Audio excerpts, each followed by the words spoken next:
Hey, well, welcome everybody, and thank you for joining us over at TRMR. If you're new to the channel, please consider subscribing, and if you're already subscribed, please share. We also have a Facebook page called Talking Runs and Making Runs, and we also have another Facebook page, which is the TRMR Tournaments and Channel, which means that any tournaments that TRMR is going to host, I'm going to post it on this page right here. So if you want to be a part of any of those tournaments, make sure you've liked the TRMR Facebook group and just be a part of all of it if you don't want to miss out. We have a awesome pool community here in the Washington area, mainly in the Pierce County, but we do have friends all the way out from Texas to Canada. So check it out. Make sure you're a part of it. Pipe dream of mine is to get monetized at some point. Not to say that the money is important to me, but that way I can start giving back to the community in a bigger way, whether if it's donations or getting merchandise or being able to make merchandise to give out and whatnot, and then maybe in like the distant future, open up a pool hall called TRMR where everybody can come and enjoy the game and try to procure some big names so everybody down here has a chance to meet a pro or two. So anyway, pipe dream. And as you can see, I'm at 596. I got to get to 1,000 plus. So only with your guys' help is how I'm going to get there. So today we're featuring a match, the first match of the Battle of the Fives. We got Chris Chains Aldridge going up against Shane McDougall. It's a race to four. They're both fives. Really, in experience, they're only separated by a year in active years in APA, but I am sure uh, they've played pool longer than that. They're both a part of the Pierce County APA. As you can see, they've been on numerous teams. They actually have been on the same team at some point, unless Eight on the Break just happened to be two different teams that took the other's name or whatnot. But um, thing to notice about Chris is that he definitely has a unique way of bridging. As you can see in the picture, he bridges over his knuckles. Traditionally, that is not how you're taught to bridge, but it definitely works for Chris. Shane is very methodical and he thinks about his shot and um, he's really concentrating. You can tell. Uh, Chris has a little bit more aggressive and faster pace for sure, which you're going to see. But both of them are not afraid at all. They will not hesitate to putting down some bills if you can run, a set with them. All right, so let's get underway on the match. And here we go. Like all APA matches, you start with the lag.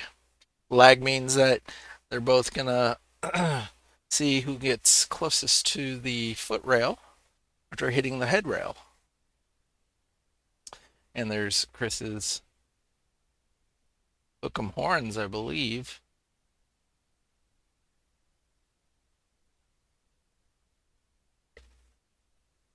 It looks like Chris is closer to the foot rail.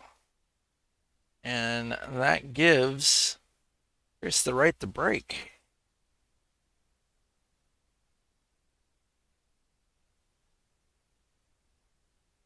Funny story, before we even got started, Chris was telling me that, or Chris was actually showing me a pool cue that he won playing a set against a high rated player, Fred Vetters, the owner and operator of Tipsy's Tomato, a local uh, Bar and Grill in Tacoma. Great place to get some good eats. They do have, I believe, 4 pool tables in there if you ever want to get down to his bar. Friendly people, good food. Anyway, so he lost that pool cue to Chris, and he's showcasing it during this match.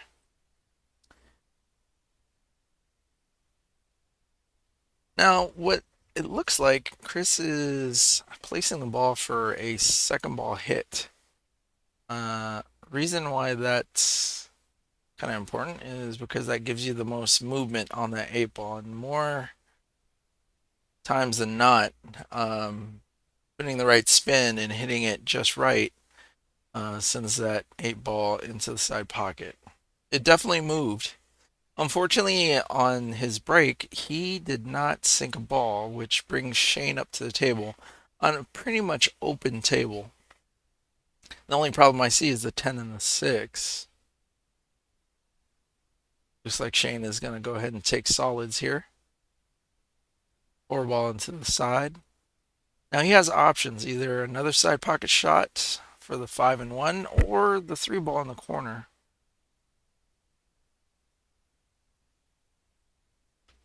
Good shot. Nice and easy roll. Now I think that straight ball is hindering his straight path to the 1. So his option is either go 2 or 5, and it looks like he's going for the 5. Good shot. A little bit harder. He would have came more towards the center of the table, which would have gave him the 2, and possibly the 1 if he came a little bit more down table. But looks like he's going to go for the 7 into the corner. Come 2 rails back out to the center of the table. Oh, this is the 7, but also runs into the 9 ball. But definitely got him positioned on the 2. Chris is up. Looking at the 9 in the corner. Looking at the, I want to say the 14 into the side, which he undercuts, but doesn't do any favors for Shane. 7 ball doesn't have a pocket to go to. 2 ball doesn't have a pocket to bank to. Looks like his only option is the 1 ball and trying to cut it into the left corner pocket.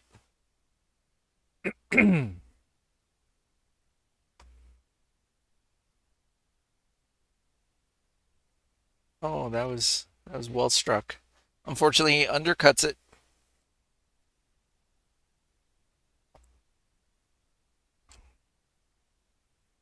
Chris is back up the table. Looks like he's looking at the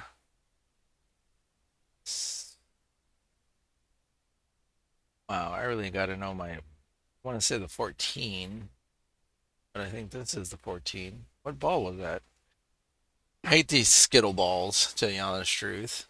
Get confused on them. But looks like he's gonna shoot the 13.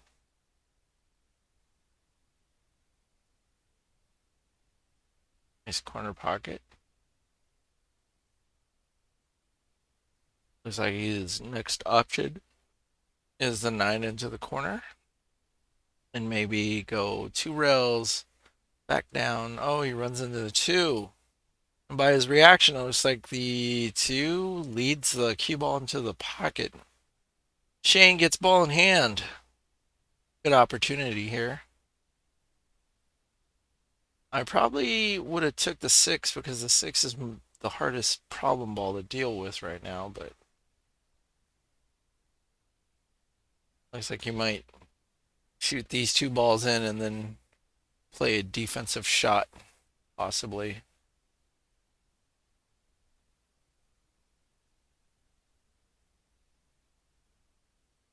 Draws it back. A nice little drawback there. Now he can come off, shoot this down, come off the rail, and get a breakout.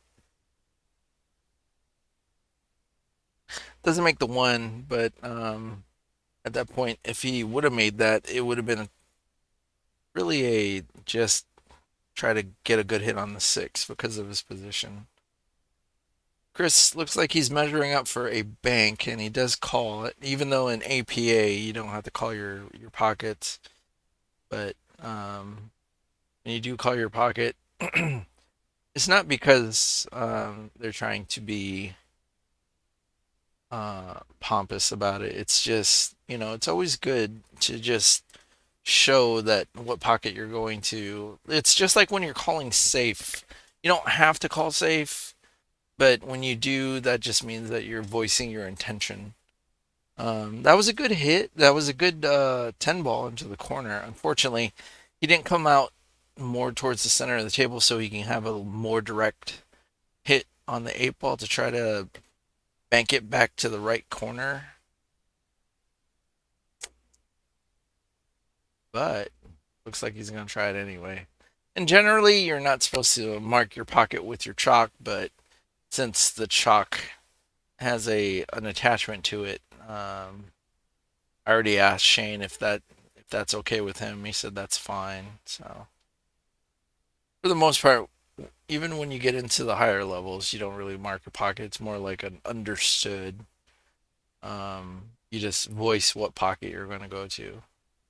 And these guys are definitely on the cusp of moving up a level. Well, he runs into Shane's 6 ball, which sends the 6 ball into a pocket which is a little bit closer. But down on the other end of the table, let's see what Shane does here. Nice easy roll, good shot. This shot right here, it looks like it's just a speed control. Just cut the ball in, go 2 rails back over to the other side of the 8 ball and shoot the 8 ball in the same pocket. But he shot that one so slow. Now, this is interesting. He's going to go for the bank. I probably would have tried to cut the ball. But Shane, no problem for Shane. Nice bank on that shot, Shane. Good job. All right, so first blood. It's to Shane McDougall. Awesome. Again, remember, if you haven't done so, go ahead and join the TRMR tournament channel so you can see more of this tournament play. Be a part of the Talking Runs and Making Runs community group.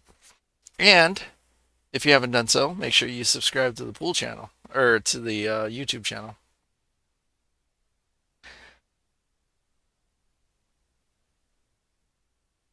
You know what's really unfortunate is this match actually was supposed to start at 7:30. Shane got off of work a little bit later than he wanted to, and then we had to wait around for a pool table. And then once we got a pool table, I was setting up everything to capture the match, and the camera that I decided to use, which was a standard webcam, the aperture would not act right. It was letting too much light in, and all you can see is just a white surface on the pool table. Couldn't see the balls or anything. Shane's up to break.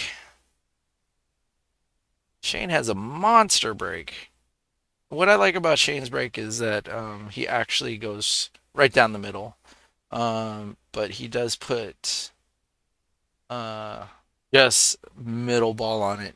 You kind of want to put a little bit of top on it, so like once it initially hits, it will jump back a little bit, but the top spin will try to keep it towards the center of the table. Another dry break. Chris looks like he's aiming for the side pocket on this ball. Goes right in. This is pretty good. He keeps it in the center of the table, which means that he has the best approach to any ball that has a pocket to go to. And that's what you want to try to do when it's spread out like this, is try to make your ball and then try to get that ball back into the center of the table.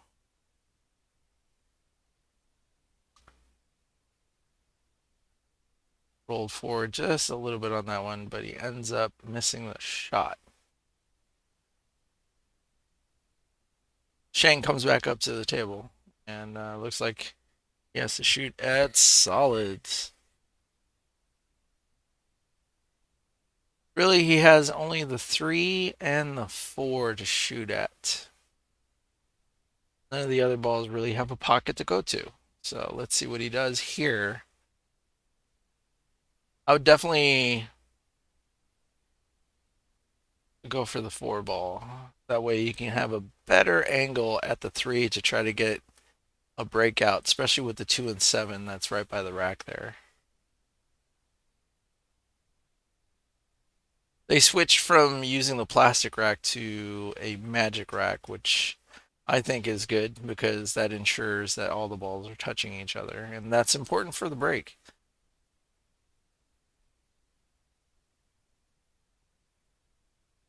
There's a nice shot right there. I'm sure that he wanted to roll forward a little bit more for the 1 if he was going to go for the 1, but the 11 ball stops it forward progression, but it looks like he's going to go for it anyway.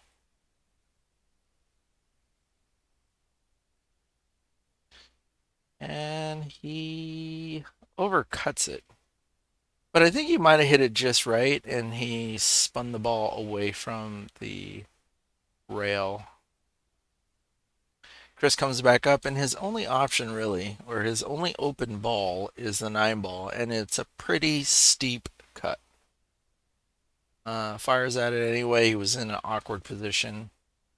But now the 8 ball and the 5 ball are cleared from each other.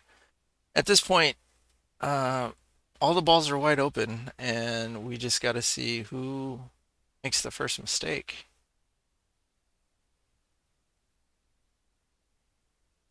That was a good spot to put it in because now he has the 6 ball for a small back cut into the right corner pocket. Then he could slide over for the 3, or just hit it just like that, stun it down a little bit with a little bit of back draw. Nice easy roll right here to get position on the 3, natural English, or natural position.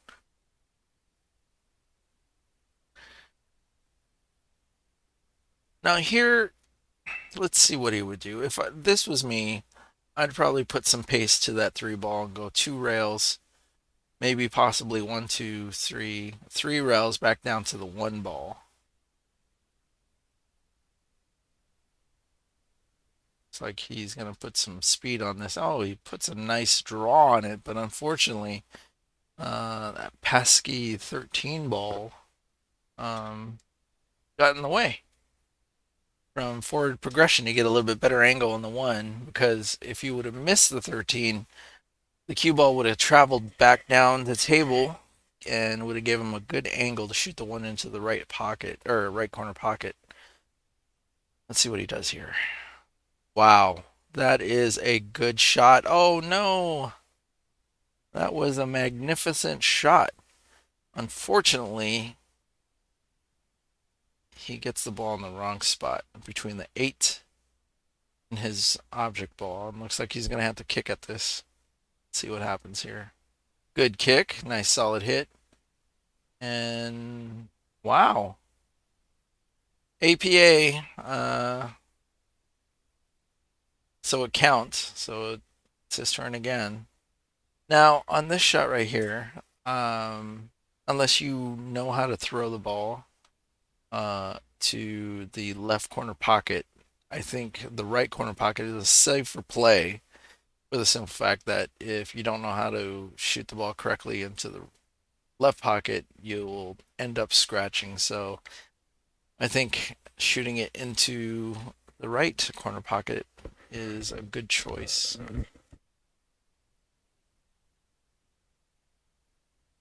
Oh, and that's unfortunate right there because he's trying to cue and he's already at an angle, which kind of throws your ball off its course. So whenever you try to hit, you always try to hit center ball and try to be as level and deliberate with your shot. So right here, it looks like what Chris should do is shoot the 10 and come off the rail. All right. What I would have liked him to do is to come off the rail a little bit more so he can shoot the 9 ball in the side pocket and naturally come down for the 13. But it looks like all he has to do here is do a nice little forward roll. Oh no! He makes his ball, but he ends up scratching into the side. Give Shane a ball in hand on the 8 ball, which you won't see a lot of mid-rated players miss ball in hand, at least not the first ball. And that is a good shot. And just like that, Shane is up 2. Chris is still looking for that first game. And there's probably a lot of maybe fatigue setting in here. Like I said, we had to wait around for the table, and then not only that, I had to go home and get a different camera so we can at least see the balls, because the other camera that I chose to use showed nothing but like a big white canvas, I guess. So.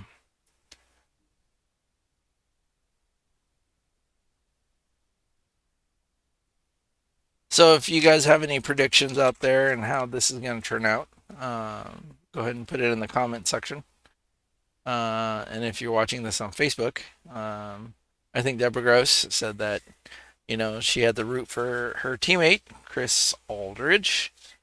So, but right now, Shane has a pretty comfortable lead, but he's not cleared of the woods yet, because I've seen Chris come back. And he just hasn't found that gear yet. Shane makes a stripe on the break. 9 ball definitely gives him a pocket to shoot to and possibly back into the center, or unless he wants to break the 2-8. I don't know how close they are. Gives it some backspin on it. I probably would have opted to go forward and go 2 rails back towards the center table, but this also works. Definitely gives them options on the side pocket shots here.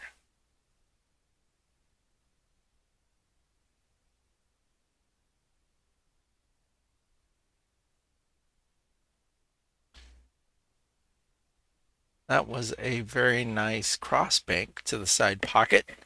Unfortunately, he does not get a solid shot coming down, messing with these 3 balls right here. Definitely got on the wrong side of that. At this point, maybe a safe would be a good option here. Is he going for a triple combo? Oh, he does do a safe shot, or somewhat of a safe shot.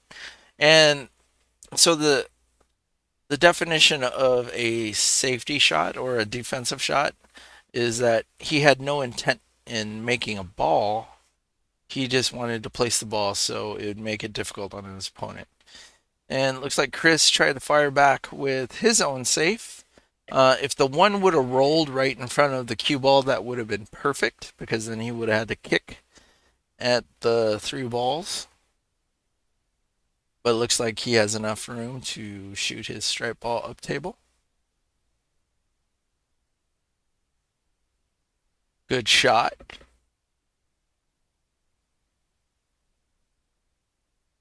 Now, I'm not sure if these 3 clustered balls are clear enough to maybe possibly combo the 10 in, but the percentage on doing a clustered combination here when they're in this manner right here is kind of low. Oh, he almost made it. I'm pretty sure if he would have made that, Shane would have been out. All he had to do is just hit the 11, draw it back a little bit. And I'm pretty sure the 2 is well enough away from the 8 ball that he would have had a shot in the 8 ball. Chris tries to go for the side pocket with the 7 ball. He undercuts it, and sometimes these pockets are unforgiving.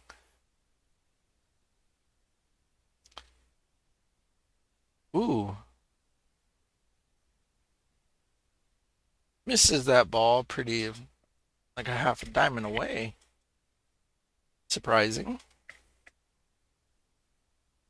Of course, he kind of rushed that shot right there. Not like he's been doing, which is taking his time. That was a very nice cut, and he gets a breakout with the 8 ball.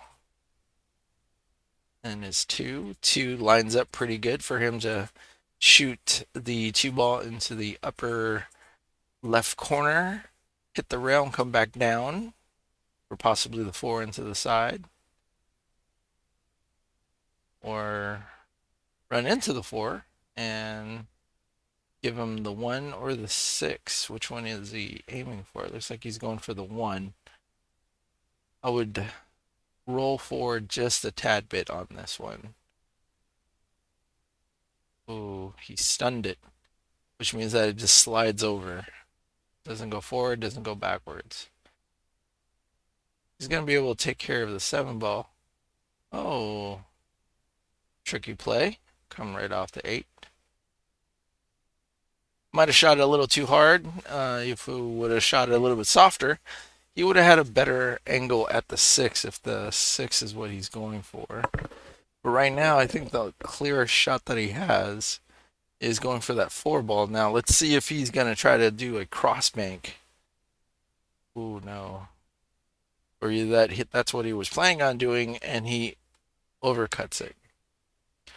Shane comes up to the table. Now, this pattern right here, I would definitely either do the combination or shoot the ball that's in the pocket with a little bit top left so the ball comes right back out.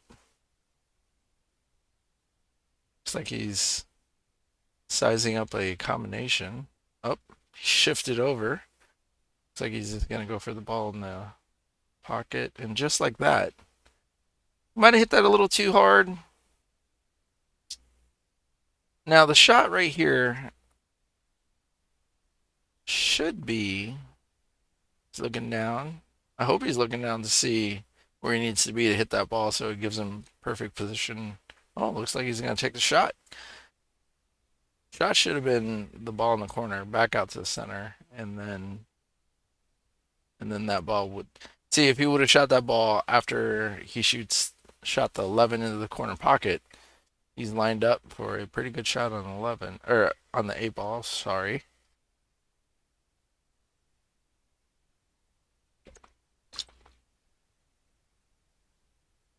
So maybe just a little bit of bottom, or maybe a little bit just left. Ooh, clears the balls. Brings it all the way back to the other end of the table. At least he has, you can see the 8 ball full. So he could either cut it into the side also, but looks like he's opting to shoot down the corner.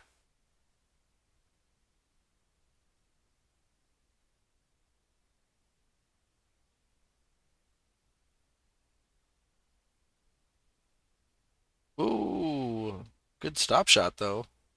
Unfortunately, overcuts it, runs into the 4. Now I don't know if the safety play should have been like a little back cut on that to send the cue ball back behind, and then maybe possibly give up, or Shane might have given him a ball in the hand, but that was a good shot too. It's just that I think he hit it a little too hard or not hard enough. Ooh, he makes it into the side pocket. Good shot. Now this is a difficult shot, even for a high-rated player, to make this cut into the side pocket and still control that ball and get good shape on the 8. But without fear, Mr. Aldridge just fires away at it and gets a good position on the 8 ball.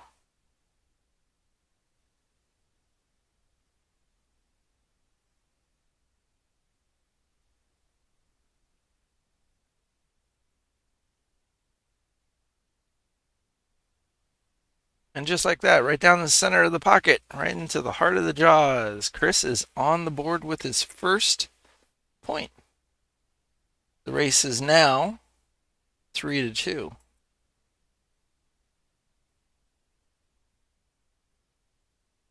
Good job, Chris. Way to get on the board, my man. Looks like they're. I'm not 100% sure, but it looks like they're going back and forth between the magic rack and the plastic rack. Sometimes, though, and this is just my opinion, I think people prefer the plastic rack, especially playing in league, because the plastic rack, even though that you try your best to get them tight, it's not gonna 100% every time be tight.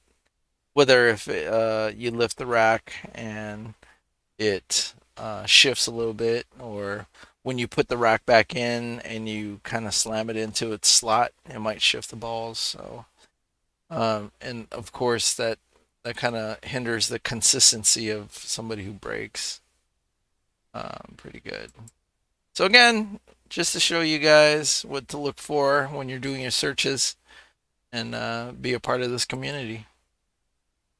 I think at this point right here, I think one of them went to the bathroom, and so Chris is waiting like a gentleman before breaking, so that way Shane doesn't miss anything on the break. So I would shoot a shout out to our sponsors, but I don't have any sponsors. Not yet, at least. I hope someday I will get some sponsors. All right. Chris is up to breaking. Looks like he's doing the second ball break too. They've both been trying the second ball break, and he makes the ball on the second ball break. Again, on the break, you always try to make that cue ball come to the center of the table so it gives you the best options.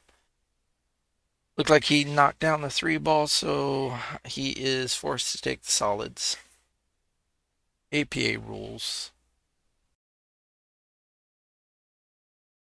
And that, my friends, I don't know what happened. We're having technical difficulty. Sorry about that. I forgot there was a. So my camera switches to like cuts it off at a certain time and makes it another part of the video. So I apologize for that. But we pick right up right where we left off. So as you can see, Chris was trying for the side pocket with the one ball and misses it. Shane is looking to see what his best shot is here. Honestly, I would have just hit this 9 and try to send the cue ball back down to the foot rail. Just like that. Maybe not as much pace. Because honestly, if Chris is at this end of the table, his options are very limited. But looks like he has a window for the 5 ball into the corner pocket. But he doesn't have much after that. Unless he puts some funky spin on this that makes it go into that cluster of balls that is on the right side. And he does put some mustard in it. Unfortunately, his payoff did not send enough dividends.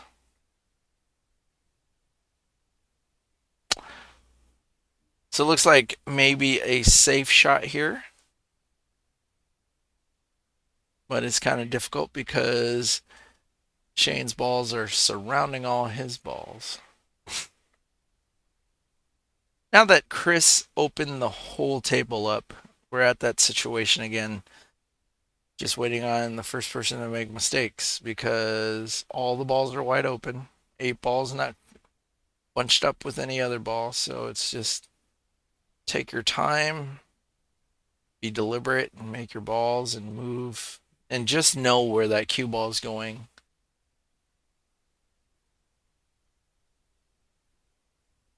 I often wondered if like shooting somebody with glasses is a lot harder than shooting somebody without glasses. You ever wonder that? They should be able to see better.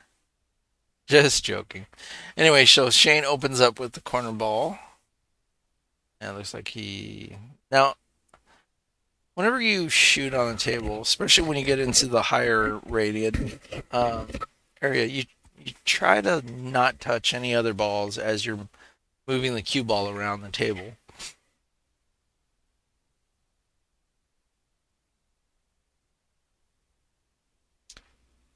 Ooh, nice little bank shot there. Fortunately, bank shots like that hard to control that ball unless you do it a bunch of times. But it looks like he has a cut on this 13 ball. And he overcuts it.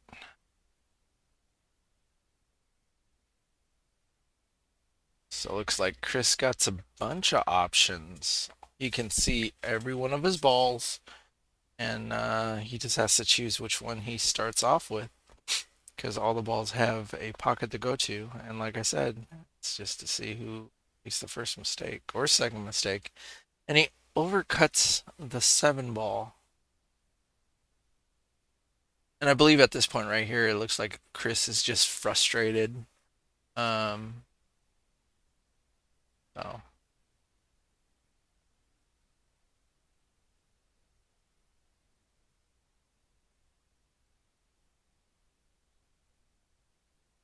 all right. Shane is going to opt to start with a corner ball pocket shot here with the, what's it, 13. It's easy roll. Oh, undercuts it. But yet still a good shot simply because it separates the cue ball from any of Chris's balls. But it looks like he's aiming to see if he can hit that 7 ball and maybe come off the rail. I would have liked it if he would have hit that just a little bit with a little bit more pace, because then he would have been on the left side of the table and that would have opened up a better shot on the 6.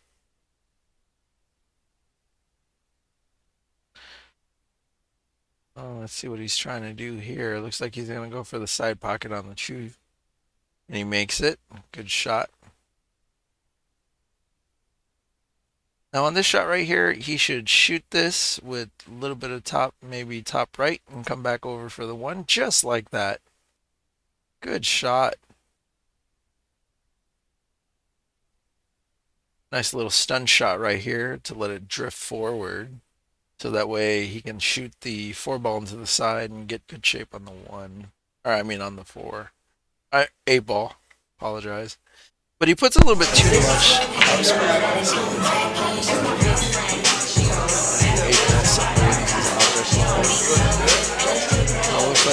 I just forgot to turn on the mic. Yeah. But that's okay. Well, hello, everybody.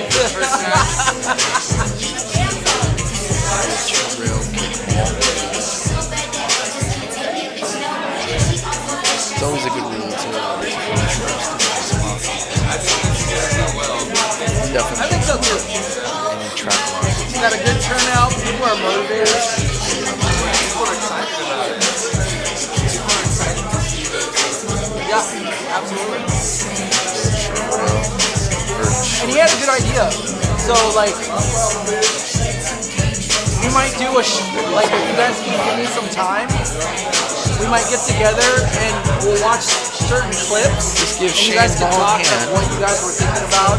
Or do like an after thing.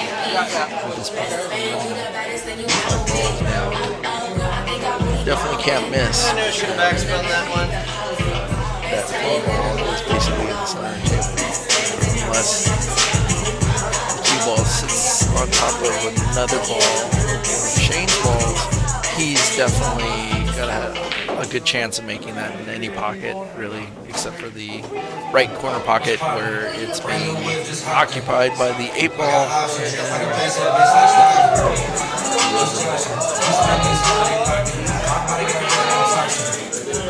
So on this particular run out right here, I probably would have opted to start with. And reason being is because it's the one that, aside from the ball that is close to the pushing. The other two balls were pretty much now looks like we should go ahead and just a little bit. Is that yours? Hit the 10 ball and maybe stop it where it's at. Shoot the 13, nice light. Come out 14 into the left pocket. 8 to the right.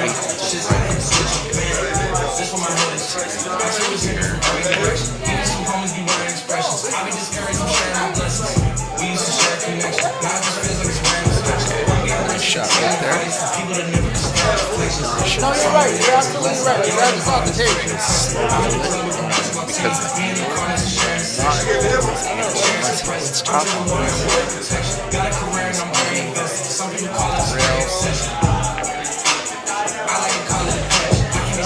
If we would have put any more top on it, maybe possibly buried him behind. I have a chance to shoot. Shoots it perfectly. And the bad thing here is that most players probably put top on this and follow it. 5. Just like that. Shane is not on the That's probably not where. That is my lighter. And I got somebody else's, yeah. Yeah.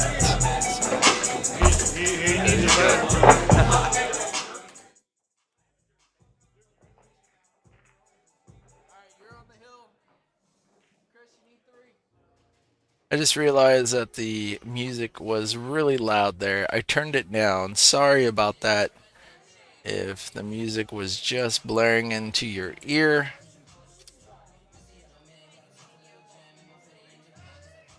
It's actually 12:44 right now as I'm doing the commentary on this match. And this would be the third time that I am going over doing small slight corrections. But we're just going to roll with it.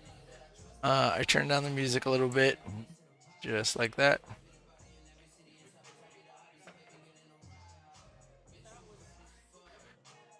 Just to catch up, Shane is on the hill.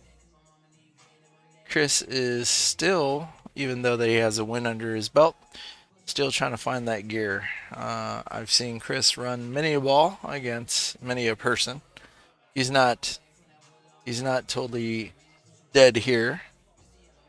He could go on a 3-ball run and end up winning this. So let's see what happens.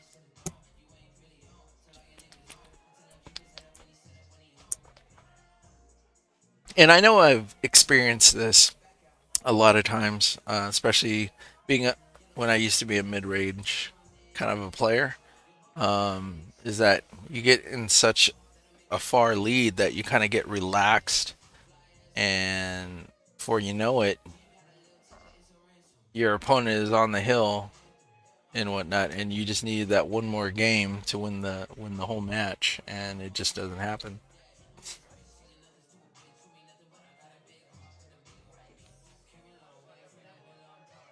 Ooh, I think he has enough to make that 13. If not, maybe you can hit it a little bit more full, but give it some left spin to throw it into the pocket, since the pocket's towards the right. But looks like. See, now here's the fine line. Was he intending to make that?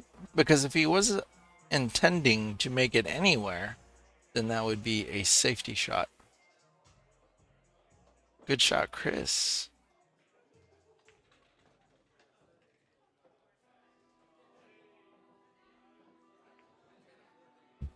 Another good shot right into the side. Chris is going to have to start worrying about that 6-ball at some point. Ooh, he overcuts the ball, but he got good shape on the 3. But what was he going to do after that? Maybe shoot the 4, go 2 rails, try to get a breakout. But now Shane is just measuring everything up. I think Shane's run-out plan is to get that cue ball back into the center of the table. And I'm not sure if the 13 passes that Skittle looking stripe. Wow, he put some pace on that ball. Definitely didn't want to be on this side of the 10 ball. He probably would have been happier being up above it. But unfortunately hit the 4 ball to cut off one of his avenues. But let's see what he does here. Ooh, fires it away.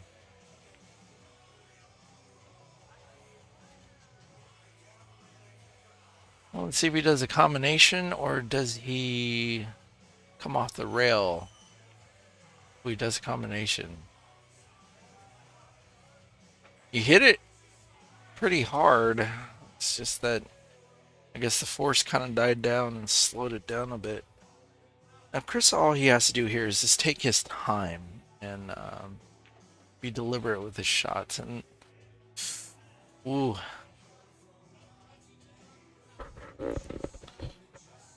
and try not to run into balls, you know. But let's see what he does here. It looks like he's gearing up to maybe carry him off the 8 into the side pocket, which gives him nice shot. Little cliffhanger there. Now let's see what he does here. How does he get back shape on that 6?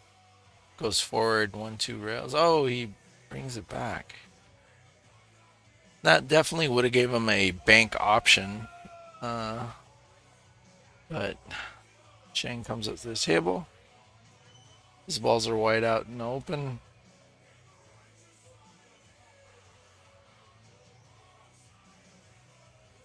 They're actually playing on 7-foot diamonds on this format. Looks like that. He makes that ball. Nice shot. Now this one I probably would give it some top left and let it roll forward so that way I can shoot the 8 ball into the corner pocket.